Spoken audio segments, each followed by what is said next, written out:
अस्सलामुअलैकुम, वेलकम है आप सभी का इस नई वीडियो में। तो आज का ये वीडियो उन सभी कैंडिडेट्स के लिए काफ़ी ज़्यादा इंपॉर्टेंट रहने वाला है जिन कैंडिडेट्स को जेके बोपी बीएससी नर्सिंग, बीएससी पैरामेडिकल और बीएससी टेक्नोलॉजी कोर्सेज का एंट्रेंस टेस्ट आने वाले दिनों में यहाँ पे देना है, यानी कि 2025 सेशन में देना है। आप सभी लोग जानते हैं यहाँ पे हमारा लगभग जनवरी का महीना भी ख़त्म होने वाला है। आज आई थिंक 22 जनवरी है, तो जनवरी के ये 8-9 दिन आपके पास बचे हैं। then उसके बाद हमारा फरवरी का, मार्च और अप्रैल, ठीक 3 महीने यहाँ पे आपके पास बचे हैं।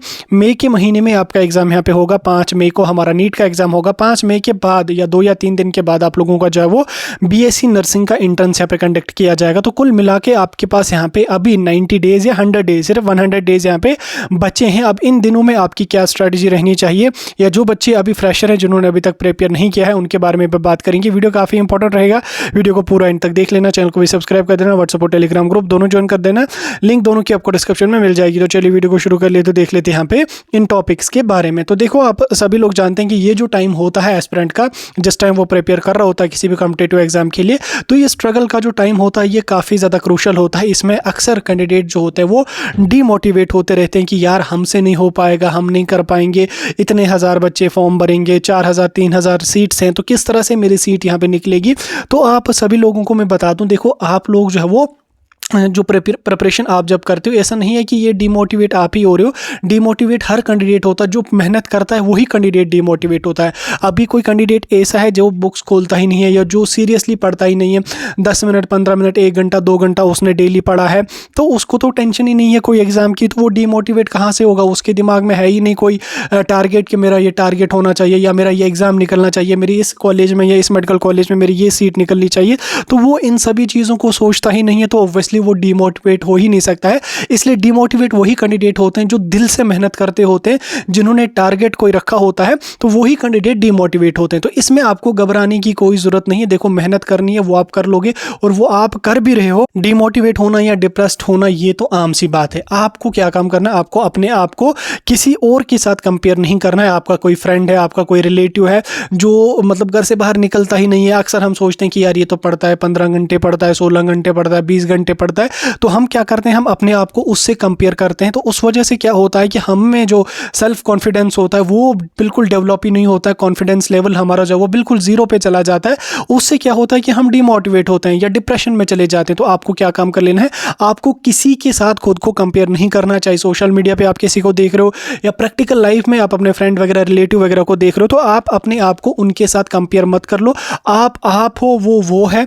आप बस अपना टारगेट देख लो, ठीक। अपना जो आप गोल सेट करते हो डे का या वीक का जो गोल आप सेट करते हो, आप उस पे टारगेट रखो, ठीक। उस पे फोकस रखो और उसको कंप्लीट करने की कोशिश करो। बाकी आप लोग अगर प्रिपेयर नहीं करे तो आप प्रिपेयर कर लो, क्योंकि टाइम काफ़ी कम बचा है, 100 डेज ही यहाँ पे बचे हैं।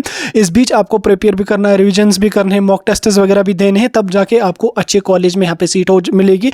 बाकी डिमोटिवेट होना, डिप्रेस्ड होना ये आम सी बात है, ये होती रहती है। तो इससे आपको जो है वो टेंशन कुछ भी यहाँ पे नहीं लेनी है, ठीक। मैं रिपीट कर रहा हूँ, अपने आप को कभी किसी के साथ कंपेयर मत कर लो। हमें लगता है कि कोई 20 घंटे 25 घंटे 30 घंटे पढ़ता है या कितने भी घंटे कोई पढ़ता है, रिजल्ट आने के बाद खुद ही पता चलता है कि किसने कितने घंटे पढ़ा। ये सारी कहने की बातें होती हैं, या जो हमें लगता है ऐसा नहीं कि वो वैसा ही है, ठीक। कोई हमें लगता है कि यार ये 15 घंटे पढ़ता है, ऐसा नहीं कि वो 15 घंटे पढ़ रहा होगा, वो कोई और काम कर रहा होगा या वो पढ़ाई कर ही नहीं रहा होगा। तो इसलिए आप अपने आप को किसी के साथ कंपेयर मत कर लो। अपना एक टारगेट सेट कर लो, ठीक। सुबह या सोने के टाइम आप टारगेट सेट कर लो कि कल वाले दिन में मुझे कितने यूनिट्स कंप्लीट करने हैं, कौन कौन सा टॉपिक मुझे कंप्लीट करना है, और उसके बाद उस टारगेट को अचीव करने का, उस टारगेट को कंप्लीट करने की हिम्मत अपने आप में डेवलप करो और अपने आप में मोटिवेशन डेवलप करो कि वो टारगेट जो मैंने सेट किया है या वो गोल जो मैंने सेट किया है वो उसी दिन फिल होना चाहिए, वो उसी दिन कंप्लीट होना चाहिए। उससे क्या होगा, उससे आपकी एक कंसिस्टेंसी बनेगी।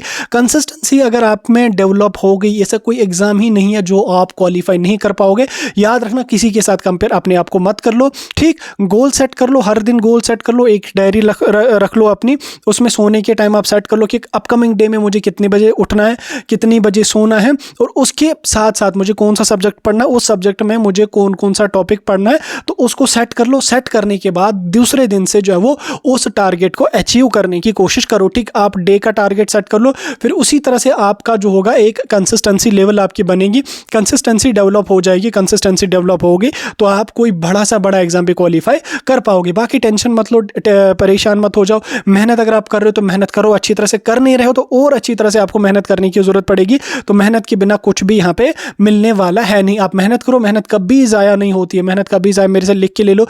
वो कहते हैं ना कि देर आई या दुरुस्त आए। ठीक, वही आप समझ लो कि देर आई या दुरुस्त आए, आकर रहेगा। ठीक, जो चीज़, जिस चीज़ के लिए आप लोग जो मेहनत करोगे, जिस चीज़ के लिए आप लोग जो है वो कोशिश करोगे, अपना टाइम दे दोगे जिस चीज़ को, ऐसा पॉसिबल ही नहीं है कि वो चीज़ आपको न मिले। ठीक, इसलिए आप लोगों को जो है वो टेंशन वगैरह लेने की ज़रूरत नहीं है। 100 डेज़ आपके पास बचे हैं अभी फ़िलहाल। जो है वो आप अपना जो जिस हिसाब से भी आप प्रिपेयर कर रहे हो उसको प्रिपेयर करने की कोशिश करो। फरवरी के महीने से हम आपको मॉक टेस्ट भी करवाएंगे, टेंशन लेने की कोई ज़रूरत नहीं है। उसके बाद मार्च के महीने में आपके फॉर्म वगैरह आ जाएंगे। अप्रैल का महीना ठीक, फिर रिवीजन कर लो, MCQs की प्रैक्टिस वगैरह कर लो। मई में आप एग्जाम दे दोगे और अच्छा खासा स्कोर लेकर आ जाओगे। साथ में आप ये बात भी याद रख लेना कि 180 मार्क्स का पेपर है। ठीक, 180 मार्क्स में से आपको 130 135 मार्क्स लाने हैं, वो कोई बड़ी बात नहीं है। अगर आपके 40 मार्क्स भी छूट जाते हैं, 45 मार्क्स भी छूट जाते हैं, 50 मार्क्स भी छूट जाते हैं, तो भी आपको अच्छे GMC में एडमिशन लेने से कोई भी यहाँ पे रोक नहीं सकता है। लेकिन आपको पहले ही टारगेट नहीं रखना कि 120 मार्क्स मुझे आने चाहिए, आपको 180 का 180 टारगेट रखना है।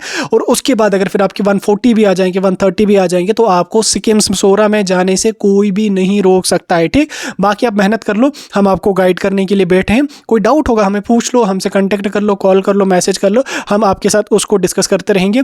और उसके अलावा हम आपको जो है जो भी चीज़ आपको चाहिए होगी, पेपर्स वगैरह तो हमने आपको ऑलरेडी दिए हैं, या कोई और चीज़ भी अगर आपको चाहिए होगी स्टडी के रिलेटेड, आप हमसे कांटेक्ट कर सकते हैं। अगर हमारे पास अवेलेबल हुआ तो हम आपको जब वो प्रोवाइड करा लेंगे, या जो कोई भी बुक वगैरह आपको चाहिए होगी PDF फॉर्मेट में या किसी और फॉर्मेट में, हम कोशिश करेंगे आप बच्चों तक उस चीज़ को पहुंचाने की। ठीक, फिलहाल मैं वीडियो पे ख़त्म कर रहा हूँ। कोई डाउट होगा कमेंट सेक्शन में पूछ सकते हैं।